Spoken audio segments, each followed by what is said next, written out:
श्री वल्लभाधीश की जय। श्री गुसाई जी परम दयाल की जय। श्याम सुंदर श्री यमुने महारानी की जय। श्री गिरिराज धरण की जय।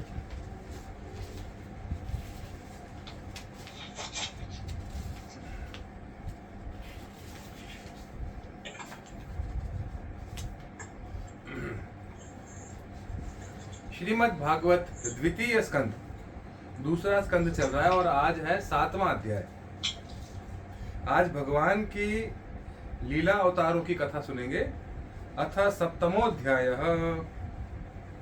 ब्रह्मा जी कहते हैं, अनंत भगवान ने प्रलय के जल में डूबी हुई पृथ्वी का उद्धार करने के लिए समस्त यज्ञमय वराह शरीर ग्रहण किया था। वराह शरीर मतलब आदम सूअर का शरीर ग्रहण किया था। आदि दैत्य हिरण्याक्ष जल के अंदर ही लड़ने के लिए उनके सामने आया।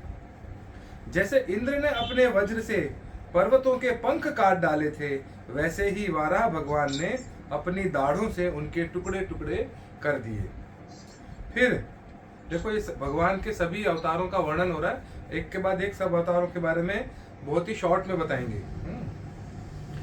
पहले वाराह अवतार के बारे में बताया, उसके बाद फिर उन्हीं प्रभु ने रुचि नामक प्रजापति की पत्नी आकुति के गर्भ से सुयज्ञ के रूप में अवतार ग्रहण किया। उस अवतार में उन्होंने दक्षिणा नाम की पत्नी से सुयम नाम के देवताओं को उत्पन्न किया और तीनों लोकों के बड़े बड़े संकट हर लिए। इसी से स्वयंभू मनु ने उन्हें हरि के नाम से पुकारा, जिसको हम हरि कहते हैं, श्री हरि। तो ये हरि का अवतार था। उसके बाद नारद कर्दम प्रजापति के घर देवहूति के गर्भ से 9 बहनों के साथ भगवान ने कपिल के रूप में अवतार ग्रहण किया। उन्होंने अपनी माता को उस आत्मज्ञान का उपदेश किया जिससे वह इसी जन्म में अपने हृदय के संपूर्ण मल, तीनों गुणों की आसक्ति का सारा कीचड़ धोकर कपिल भगवान के वास्तविक स्वरूप को प्राप्त हो गई। महर्षि अत्रि भगवान को पुत्र रूप में प्राप्त करना चाहते थे। उन पर प्रसन्न होकर भगवान ने उनसे एक दिन कहा कि मैंने अपने आप को तुम्हें दे दिया। इसी से अवतार लेने पर भगवान का नाम दत्त यानी कि दत्तात्रेय पड़ा।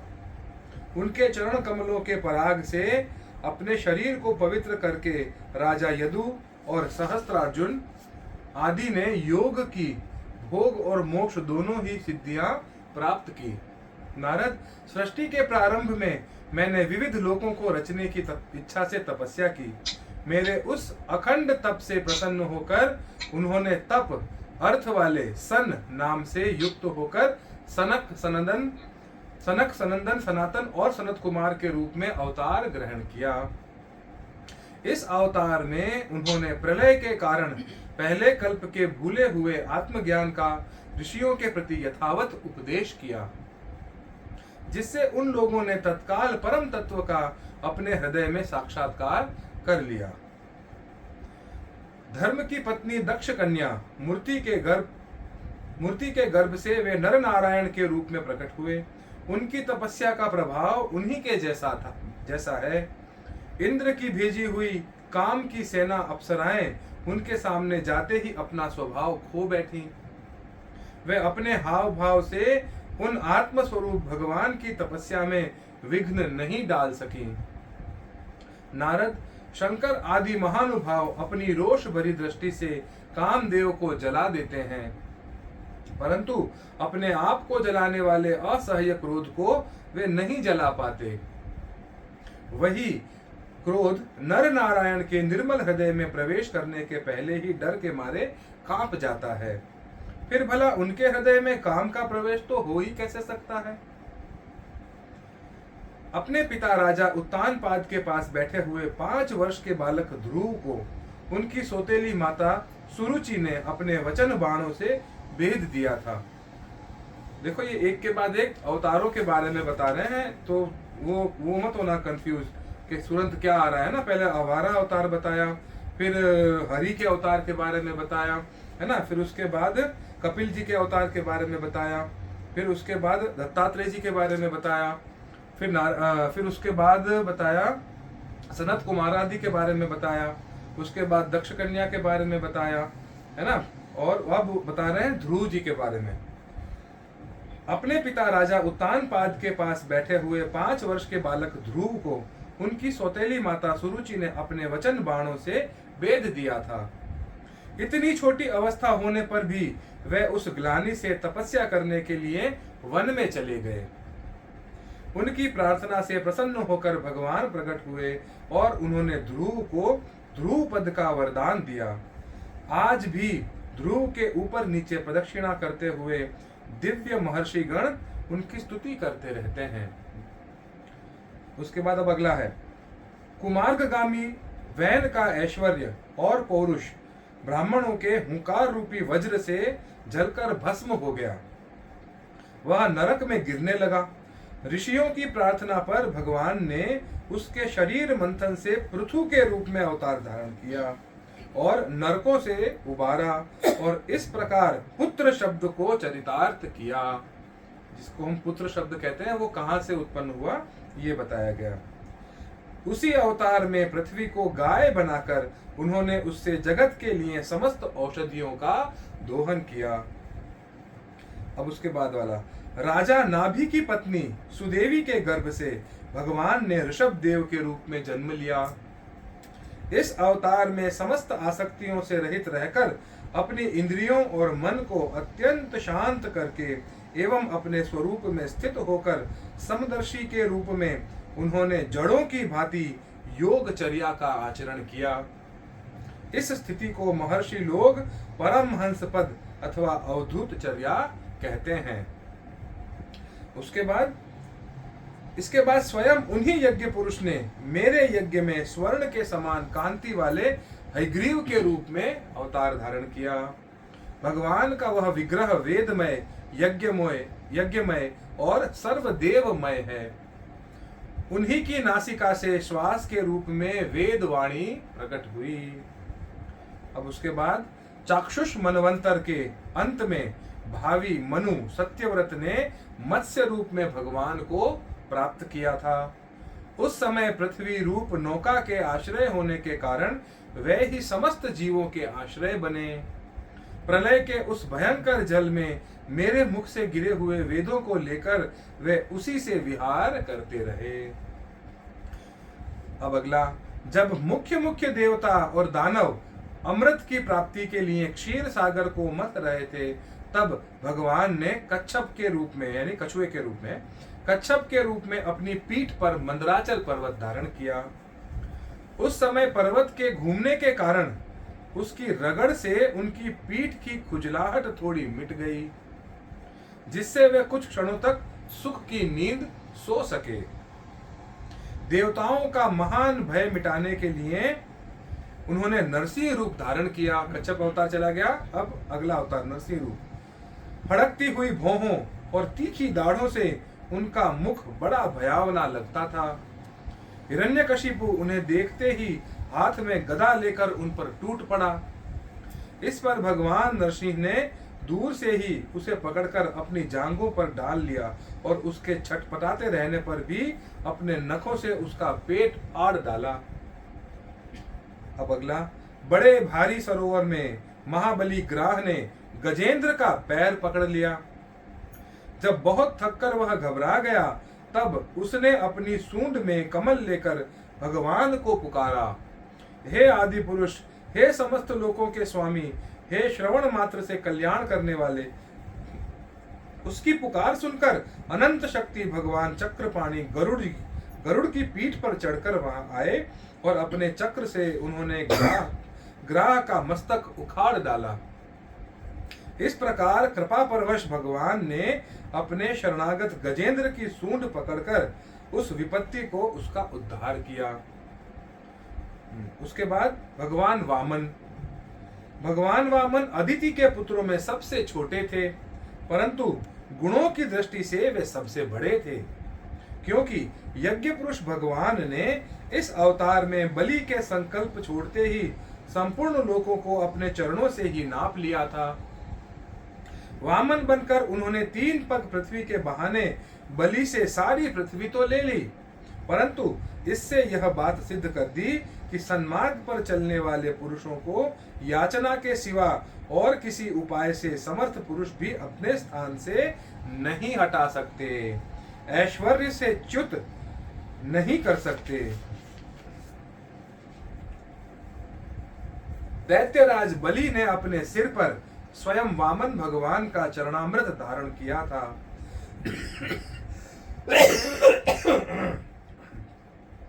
ऐसी स्थिति में उन्हें जो देवताओं के राजा इंद्र की पदवी मिली, इसमें कोई बलि का पुरुषार्थ नहीं था। अपने गुरु शुक्राचार्य के मना करने पर भी वे अपनी प्रतिज्ञा के विपरीत कुछ भी करने को तैयार नहीं हुए। और तो क्या, भगवान का तीसरा पग पूरा करने के लिए उनके चरणों में सिर रखकर उन्होंने अपने आप को भी समर्पित कर दिया। ये वामन भगवान का वो था। उसके आगे, नारद, तुम्हारे अत्यंत प्रेम भाव से परम प्रसन्न होकर हंस के रूप में भगवान ने तुम्हें योग, ज्ञान और आत्म तत्व को प्रकाशित करने वाले भागवत धर्म का उपदेश किया। वह केवल भगवान के शरणागत भक्तों को ही सुगमता से प्राप्त होता है। वे ही भगवान स्वयंभू आदि मनवंतरों में मनु के रूप में अवतार लेकर मनुवंश की रक्षा करते हुए 10 दिशाओं में अपने सुदर्शन चक्र के समान तेज से बेरोक टोक निष्कंटक राज्य करते रहे। तीनों लोकों के ऊपर सत्य लोक तक उनके चरित्रों की कमनीय कीर्ति फैल जाती है और उसी रूप में वे समय समय पर पृथ्वी के भारभूत दुष्ट राजाओं का दमन भी करते रहते हैं। उसके बाद आगे, स्वनाम धन्य भगवान धन्वंतरी अपने नाम से ही बड़े बड़े रोगियों के रोग तत्काल नष्ट कर देते थे। उन्होंने अमृत पिलाकर देवताओं को अमर कर दिया और दैत्यों के द्वारा हरण किए हुए उनके यज्ञ भाग उन्हें फिर से दिला दिए। उन्होंने ही अवतार लेकर संसार में आयुर्वेद का प्रवर्तन किया।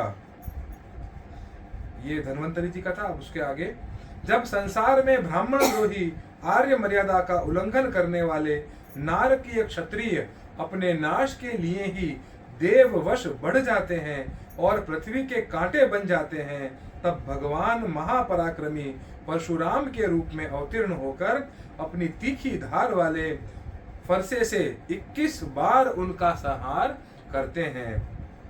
भगवान परशुराम जी। अब उसके आगे, मायापति भगवान हम पर अनुग्रह करने के लिए अपनी कलाओं भरत, शत्रुघ्न और लक्ष्मण के साथ श्री राम के रूप से इक्ष्वाकु के वंश में अवतीर्ण होते हैं। इस अवतार में अपने पिता की आज्ञा का पालन करने के लिए अपनी पत्नी और भाई के साथ वे वन में निवास करते हैं।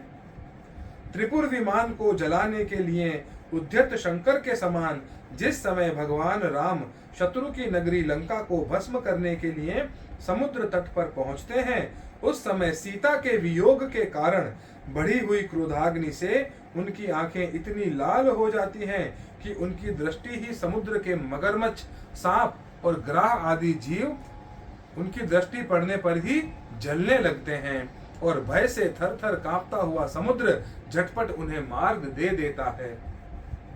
जब रावण की कठोर छाती से टकराकर इंद्र के वाहन ऐरावत के दांत चूर चूर होकर चारों ओर फैल गए थे, जिससे दिशाएं सफेद हो गई थी, तब दिग्विजयी रावण घमंड से फूलकर हंसने लगा था।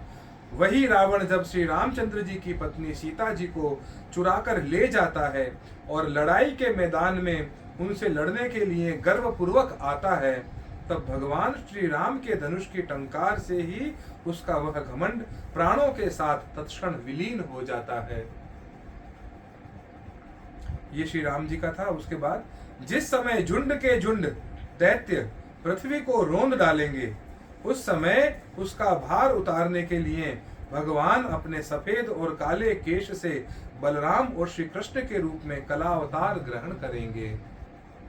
वे अपनी महिमा को प्रकट करने वाले इतने अद्भुत चरित्र करेंगे कि संसार के मनुष्य उनकी लीलाओं का रहस्य बिल्कुल नहीं समझ सकेंगे।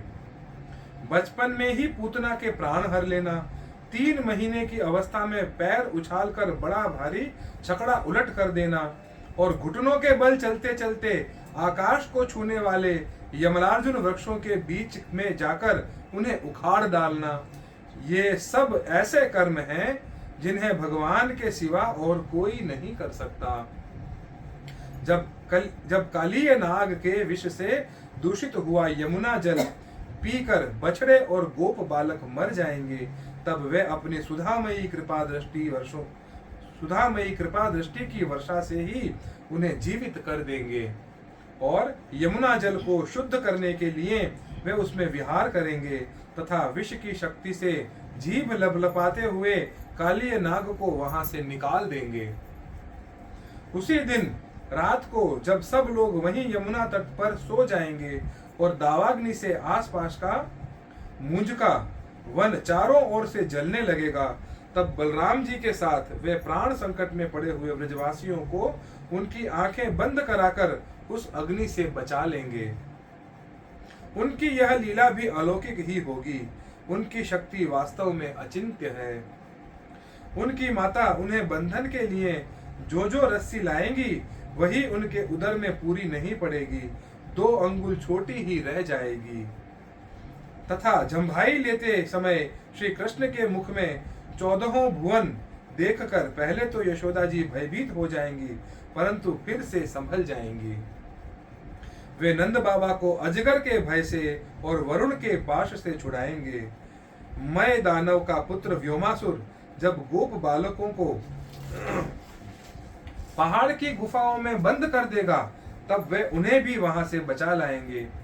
गोकुल के लोगों को जो दिन भर तो काम धंधा में व्याकुल रहते हैं और रात को अत्यंत थककर सो जाते हैं, साधनाहीन होने पर भी वे अपने परम धाम में ले जाएंगे। निष्पाप नारद जब श्री कृष्ण की सलाह से गोप लोग इंद्र का यज्ञ बंद कर देंगे, तब इंद्र व्रज भूमि का नाश करने के लिए चारों ओर से मूसलाधार वर्षा करने लगेंगे। उससे उनकी तथा उनके पशुओं की रक्षा करने के लिए भगवान कृपा परवश हो 7 वर्ष की अवस्था में ही 7 दिनों तक गोवर्धन पर्वत को एक ही हाथ से छत्रक पुष्प कुकुरमुत्ते की तरह खेल खेल में ही धारण कर लेंगे। वृंदावन में विहार करते हुए रास करने की इच्छा से वे रात के समय जब चंद्रमा की उज्जवल चांदनी चारों ओर छिटक रही होगी, अपनी बांसुरी पर मधुर संगीत की लंबी तान छेड़ेंगे। उससे प्रेम विवश होकर आई हुई गोपियों को जब कुबेर का सेवक शंखचूड़ हरण करेगा, तब वे उसका सिर उतार लेंगे।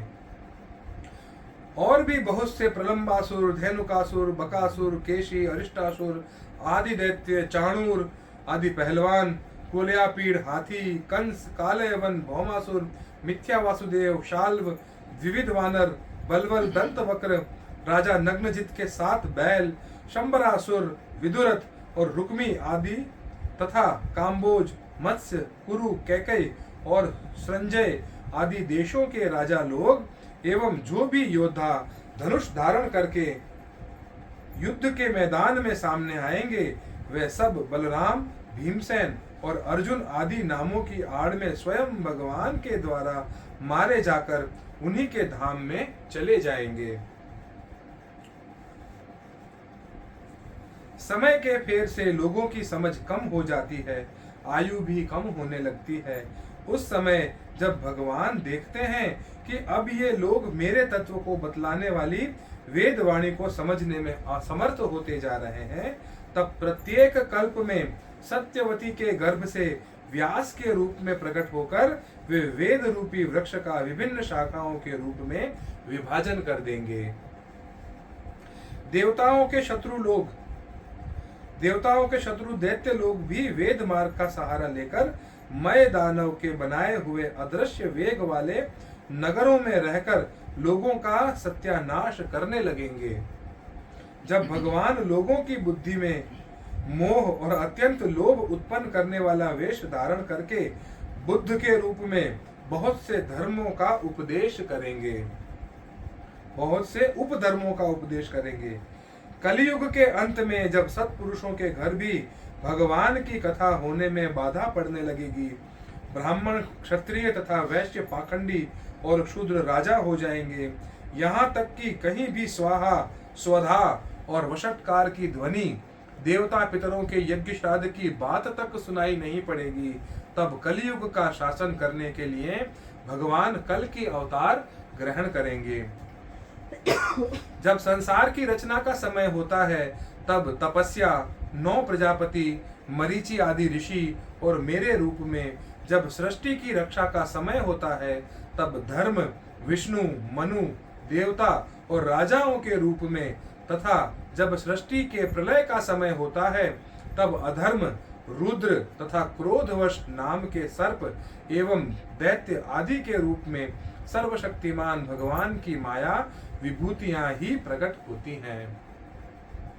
अपनी प्रतिभा के बल से पृथ्वी के एक एक धूलि कण को गिन चुकने पर भी जगत में ऐसा कौन पुरुष है जो भगवान की शक्तियों की गणना कर सके। जब वे त्रिविक्रम अवतार लेकर त्रिलोकी को नाप रहे थे, उस समय उनके चरणों के अदम्य वेग से प्रकृति रूप अंतिम आवरण से लेकर सत्यलोक तक सारा ब्रह्मांड कांपने लगा था। तब उन्होंने ही अपनी शक्ति से उसे स्थिर किया था। समस्त सृष्टि की रचना और संहार करने वाली माया उनकी एक शक्ति है।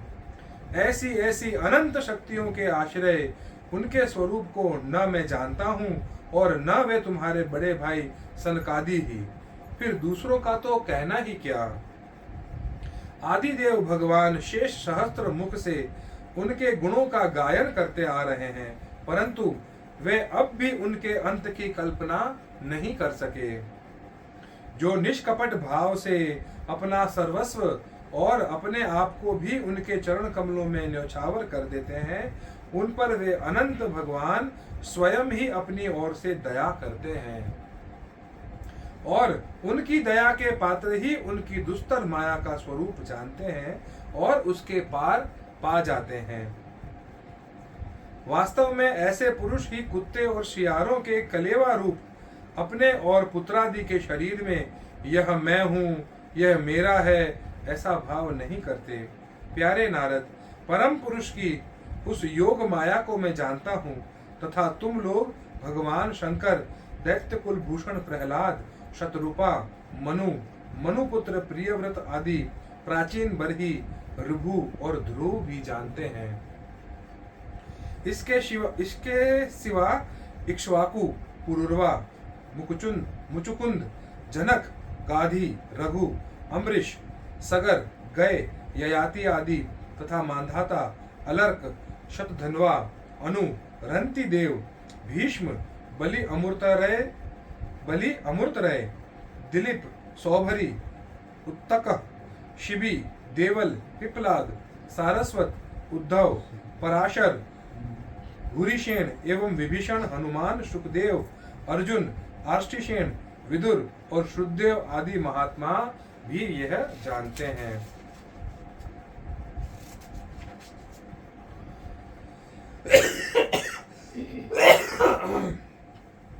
जिन्हें भगवान के प्रेमी भक्तों का सा स्वभाव बनाने की शिक्षा मिली है, वे स्त्री, शूद्र, ऋण, भील और पाप के कारण पशु पक्षी आदि योनियों में रहने वाले भी भगवान की माया का रहस्य जान जाते हैं और इस संसार सागर से सदा के लिए पार हो जाते हैं। फिर जो लोग वैदिक सदाचार का पालन करते हैं, उनके संबंध में तो कहना ही क्या। परमात्मा का वास्तविक स्वरूप एक रस, शांत, अभय एवं केवल ज्ञान स्वरूप है। न उसमें माया का मल है और न तो उसके द्वारा रची हुई विषमताएं हैं। वह सत और असत दोनों से परे है। किसी भी वैदिक या लौकिक शब्द की वहां तक पहुंच नहीं है। अनेक प्रकार के साधनों से संपन्न होने वाले कर्मों का फल भी वहां तक नहीं पहुंच सकता। और तो क्या, स्वयं माया भी उसके सामने नहीं जा पाती, लजा कर भाग खड़ी होती है। परम पुरुष भगवान वही परम पद है। महात्मा लोग उसी का शोक रहित अनंत आनंद स्वरूप ब्रह्म के रूप में साक्षात्कार करते हैं। संयमशील पुरुष उसी में अपने मन को समाहित करके स्थित हो जाते हैं। जैसे इंद्र स्वयं मेघ रूप से विद्यमान होने के कारण जल के लिए कुआं खोदने की कुदाल नहीं रखते, वैसे ही वे भेद दूर करने वाले ज्ञान साधनों को भी छोड़ देते हैं। समस्त कर्मों के फल भी भगवान ही देते हैं, क्योंकि मनुष्य अपने स्वभाव के अनुसार जो शुभ कर्म करता है वह सब उन्हीं की प्रेरणा से होता है। इस शरीर में रहने वाले पंचभूतों के अलग अलग हो जाने पर जब यह शरीर नष्ट हो जाता है, तब भी इसमें रहने वाला अजन्मा पुरुष आकाश के समान नष्ट नहीं होता। बेटा नारद, संकल्प से विश्व की रचना करने वाले षड़ैश्वर्य संपन्न श्री हरि का मैंने तुम्हारे सामने एक संक्षेप में वर्णन किया। जो कुछ कार्य कारण अथवा भाव अभाव है वह सब भगवान से भिन्न नहीं है। फिर भी भगवान तो इससे पृथक भी हैं ही। भगवान ने मुझे जो उपदेश किया था वह यही भागवत है। इसमें भगवान की विभूतियों का संक्षिप्त वर्णन है, तुम इसका विस्तार करो। जिस प्रकार सबके आश्रय और सर्वस्वरूपवान भगवान श्री हरि में लोगों की प्रेममयी भक्ति हो, ऐसा निश्चय करके इसका वर्णन करो।